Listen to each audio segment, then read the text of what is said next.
सदियों पुरानी बात है। मोतीपुर नामक एक छोटे से कस्बे में दो सगे भाई रहा करते थे, कमलेश और नरेश। बड़े भाई का नाम कमलेश था और छोटे का नाम नरेश। कमलेश एक नामी फैक्ट्री में नौकरी करता था और हर माह मोटी तनख्वाह घर लाता था, मगर नरेश बेकार घूमता रहता था। इसी वजह से घर में उसकी कोई इज्जत नहीं थी। ना भाभी उससे ठीक से बोलती थी, ना ही माँ। एक दिन रोजगार की खोज में नरेश शहर की ओर निकल पड़ा। उसने हर जगह काम ढूंढा, मगर कहीं कुछ हासिल नहीं हुआ। थक हार कर वो एक ठेले वाले की दुकान के पास बैठ गया। वो काफी समय तक वहीं बैठा रहा। क्या हुआ बेटे, बहुत देर से यहीं बैठे हो? चेहरा बुझा बुझा सा है। सब कुशल तो है ना? हाँ चाचा जी, बस ऐसे ही, थोड़ा थका हुआ हूँ। थकान तो चेहरे से ज्यादा आंखों में झलक रही है। कुछ खाओगे? गर्मा गर्म छोले पूरी तैयार है। खुशबू तो तुम्हारी नाक तक पहुंच ही रही होगी। नहीं चाचा जी, भूख नहीं है, मैं बस यूं ही बैठा था। बेटा, मैंने उम्र के इतने साल बेकार में ही गुजारे। पेट की भूख और दिल की परेशानी दोनों पहचानता हूँ। बताओ क्या परोसूं? चाचा जी, असलियत ये है कि भूख तो जबरदस्त लगी है, लेकिन मेरी जेब में एक पैसा भी नहीं। सुबह से रोजगार तलाश रहा हूँ, पर शहर में किसी को मुझ जैसे नाकारे की दरकार नहीं। नाकारा? ये शब्द बड़ा कठोर है बेटे। किसने बताया तुम्हें कि तुम नाकारे हो? घर में सब यही समझते हैं चाचा जी। बड़े भैया कमाते हैं तो उनका मान है। माँ की निगाहों में मेरे लिए सिर्फ निराशा है। आज सोचा था कि शहर आकर कुछ कर दिखाऊंगा, मगर यहाँ भी खाली हाथ ही बैठा हूँ। सुनो बेटे, समय और तकदीर कभी कभी इंसान को परखती है। अभी शाम के 7 बजने वाले हैं और सच कहूं तो आज मेरी बिक्री 1 पैसे की भी नहीं हुई। व्यापार का नियम है कि बिना पहली बिक्री के किसी को मुफ्त नहीं खिलाते, लेकिन आज मेरा दिल कह रहा है कि नियम से बड़ा इंसानियत है। चाचा जी, मैं मुफ्त का उपकार नहीं ले सकता। गांव में सम्मान नहीं है, पर आत्मसम्मान अभी जिंदा है। उपकार कैसा? ये मान लो कि तुम मेरी पहली बिक्री करवा रहे हो। पैसे अभी नहीं हैं, कल दे देना, लेकिन खाली पेट यहाँ से जाने नहीं दूंगा। बैठो, मैं अभी लाता हूँ। ये कहकर दुकानदार नरेश के लिए थाली सजा देता है। नरेश छोले पूरी खाने लगता है। पहला ही निवाला मुंह में जाते ही वो चौंक उठता है। वाह चाचा जी, ऐसा स्वाद तो मैंने जिंदगी में नहीं चखा। एकदम गांव जैसा जायका है। ये छोले पूरी है या अमृत? मसाले खुद पीसता हूँ बेटा, और प्यार से पकाता हूँ। पेट भरा? पेट भी भर गया और दिल भी। लेकिन चाचा जी, अब मुझे डर सता रहा है। अगर कल भी मुझे काम नहीं मिला और मैं आपके पैसे वापस नहीं कर पाया तो? मैं आपको धोखा नहीं देना चाहता। पैसे नहीं दे सकते तो क्या हुआ? मेहनत तो कर सकते हो ना। देखो, मेरी उम्र ढल गई है। अकेले ठेला संभालना, मसाले पीसना, बर्तन धोना, अब हाथ पैर साथ नहीं देते। अगर तुम राजी हो तो कल से मेरी दुकान पर मेरी सहायता कर सकते हो। सहायता? पर मुझे तो कुछ आता ही नहीं। सीख जाओगे। नियत साफ होनी चाहिए। काम के बदले तुम्हें रोज भरपेट यही देसी छोले पूरी मिलेगी, और साथ में कुछ पैसे भी दूंगा ताकि घर खाली हाथ न जाओ। बोलो, मंजूर है?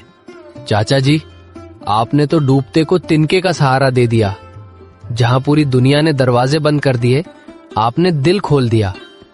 पर मुझे घर जाकर माँ को बताना होगा, वो परेशान होंगी। मैं कल अपनी माँ से पूछकर उनका आशीर्वाद लेकर पक्का आपके पास आऊंगा। ये हुई ना बात। माँ का आशीर्वाद लेकर आओगे तो काम में बरकत भी होगी। जा बेटा, आज चैन की नींद सो। कल से तेरा नया सफर शुरू होने वाला है। कल सुबह मैं यही मिलूंगा चाचा जी। नरेश अब नाकारा नहीं कहलाएगा। जीते रहो बेटा, कल तुम्हारा इंतजार रहेगा। थोड़ी देर बाद कुछ ग्राहक आते हैं। चाचा जी, बड़ी खुशबू आ रही है। क्या बना रहे हो आज? सुना है आपकी छोले पूरी शहर में मशहूर हो रही है। आओ बेटा आओ, बस अभी ताजा तैयार किया है, बैठो। अरे भाई साहब, जल्दी से 4 प्लेट लगा दो। और हाँ, 2 प्लेट घर के लिए पैक भी कर देना। महक इतनी जबरदस्त है कि रुका नहीं गया। जी जी साहब, अभी लगाता हूँ, बस जरा धैर्य रखिए। दुकानदार अपने सभी ग्राहकों की थाली लगाता है। धीरे धीरे और ग्राहक भी आने लगते हैं। अरे बाप रे, आज ये क्या अजूबा हो रहा है। अभी तो दुकान बंद होने का वक्त होने वाला था और यहाँ तो भीड़ लग गई। चाचा जी, आज छोले पूरी के रंग रूप में कुछ अलग ही जादू है। ऐसा लग रहा है जैसे आज आपकी किस्मत चमक गई है। 1 प्लेट और पैक कर दीजिए।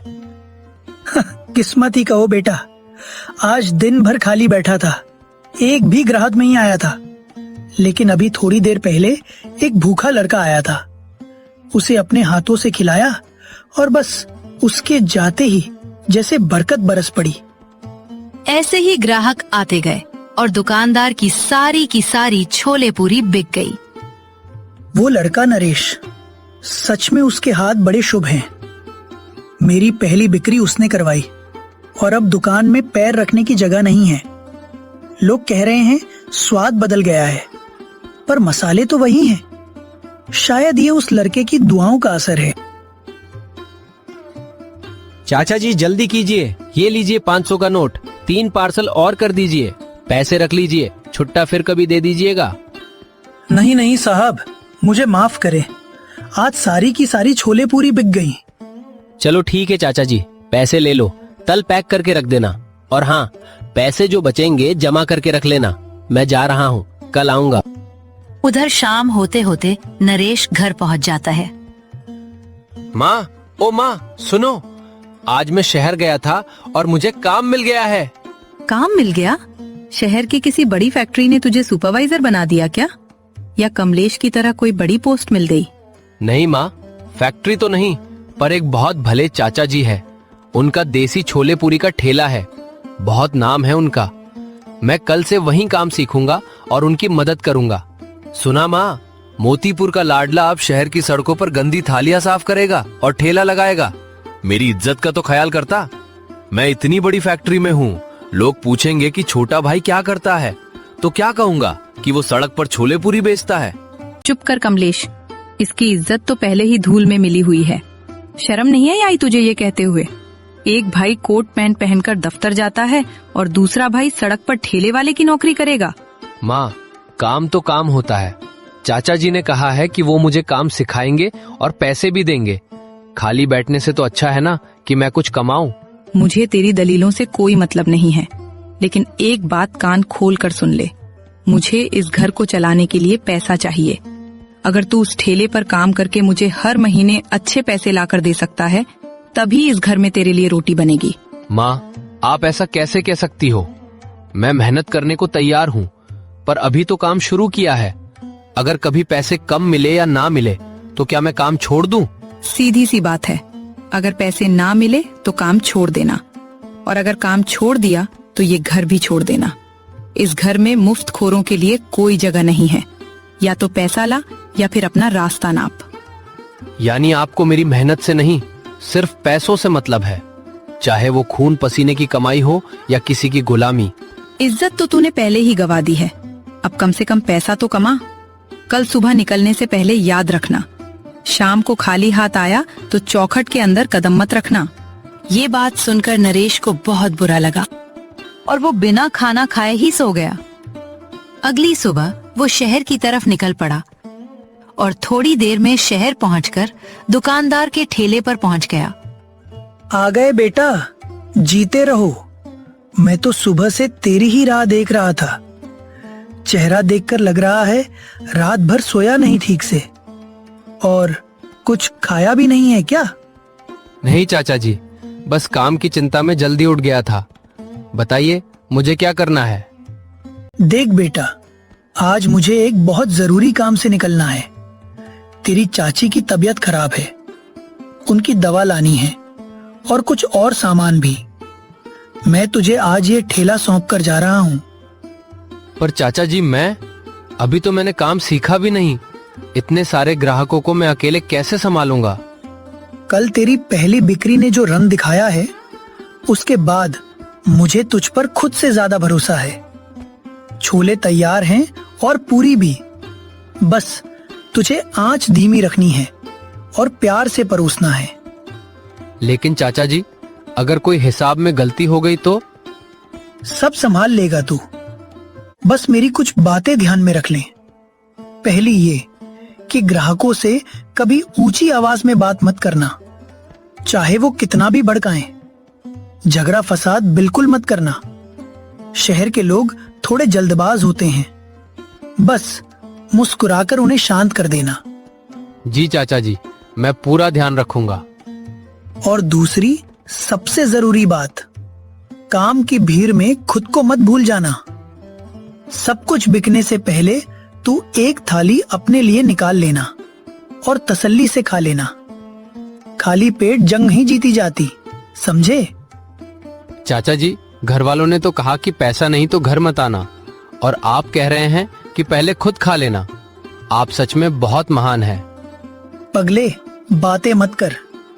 अब मैं चलता हूँ और मैं 2-3 घंटे में लौट आऊंगा। याद रखना, आज ये सिर्फ मेरा ठेला नहीं है, ये तेरी ईमानदारी की परीक्षा है। ग्राहकों को संभाल लेना और बर्तन भी साफ सुथरे रखना। आप बेफिक्र होकर जाइए चाचा जी, मैं आज भी कम रखूंगा और जुबान भी मीठी रखूंगा। शाम तक आपको एक एक पैसे का हिसाब दूंगा। शाबाश। चल, मैं चलता हूँ। ध्यान रखना अपना और दुकान का। ये कहकर दुकानदार वहाँ से चले जाते हैं। फिर थोड़ी देर बाद ग्राहक आना शुरू कर देते हैं। अरे भाई, चाचा जी कहाँ गए? आज दुकान पर ये नया लड़का कौन है? प्रणाम साहब। चाचा जी जरा चाची की दवा लेने गए हैं। आज दुकान की जिम्मेदारी उन्होंने मुझे सौंपी है। आइए, तशरीफ रखिए। अरे यार, चाचा जी का हाथ सधा हुआ था, तुम बना पाओगे वैसा? कहीं स्वाद बिगाड़ ना देना, बहुत दूर से आए हैं हम। साहब, स्वाद तो वही चाचा जी के हाथों वाला ही मिलेगा, क्योंकि छोले उन्होंने ही तैयार किए हैं। रही बात परोसने की, तो मैं अभी यहाँ नया नया काम सीखने आया हूँ। अगर मुझसे कोई छोटी मोटी गलती हो जाए तो अपना छोटा भाई समझकर माफ कर दीजिएगा। अरे वाह, लड़का तो बड़ा सलीकेदार है। आजकल के लड़कों में इतनी विनम्रता कहाँ। चलो भाई, एक थाली लगाओ, देखते हैं तुम्हारे हाथ से परोसी हुई छोले पूरी कैसी लगती है। नरेश दोनों ग्राहकों की थाली लगा देता है। दोनों ग्राहक उसे प्यार से खाते हैं। भाई मान गए, छोले पूरी तो लाजवाब है ही, पर तुम्हारे बात करने के तरीके ने स्वाद दोगुना कर दिया। क्या नाम है तुम्हारा? जी, मुझे नरेश कहते हैं। मोतीपुर गांव से आया हूँ। चाचा जी ने मुझ जैसे अनाड़ी पर भरोसा किया है। बस वही विश्वास कायम रखने की कोशिश कर रहा हूँ। मेहनत करो नरेश, इस शहर में हुनर की उतनी कमी नहीं है जितनी अच्छे इंसान की। तुम जैसे तमीज से बात कर रहे हो, देखना एक दिन यहाँ पैर रखने की जगह नहीं मिलेगी। शुक्रिया साहब, आप लोगों का आशीर्वाद रहा तो जरूर कुछ अच्छा करूंगा। ये लो पैसे, और सुनो, ये 20 रुपए ऊपर से रखो, तुम्हारी मेहनत और अच्छी सेवा के लिए। नहीं नहीं साहब, चाचा जी ने कहा है कि ईमानदारी से काम सीखना है। बख्शीश लेना अभी नहीं सीखा मैंने। आप बस कल फिर आइएगा, मेरे लिए वही सबसे बड़ा इनाम होगा। ऐसे ही नरेश सभी ग्राहकों से बात करता रहा और धीरे धीरे अपनी सारी की सारी छोले पूरी बेच दी। शाम होते होते दुकानदार आ जाते हैं और नरेश को कुछ पैसे देते हैं। वो पैसे लेकर घर जाता है। आ गया, या बस शहर की धूल फाक कर खाली हाथ लौटा है। ये लीजिए माँ, आज की कमाई। अरे वाह, मेरा लाल कमा कर लाया है। बैठ बेटा, मैं तेरे लिए गर्मा गर्म रोटियां लाती हूँ। थक गया होगा ना। देख अपने भाई को, आज पहली बार इसने खानदान का नाम रोशन किया है। माँ, आप चिंता ना करें, अब मैं रोज पैसे लेकर आऊंगा। अब आपको शिकायत का मौका नहीं मिलेगा। जीता रहे मेरा लाल, ऐसे ही कमाता रहे, फिर देखना इस घर में तेरी हुकूमत होगी।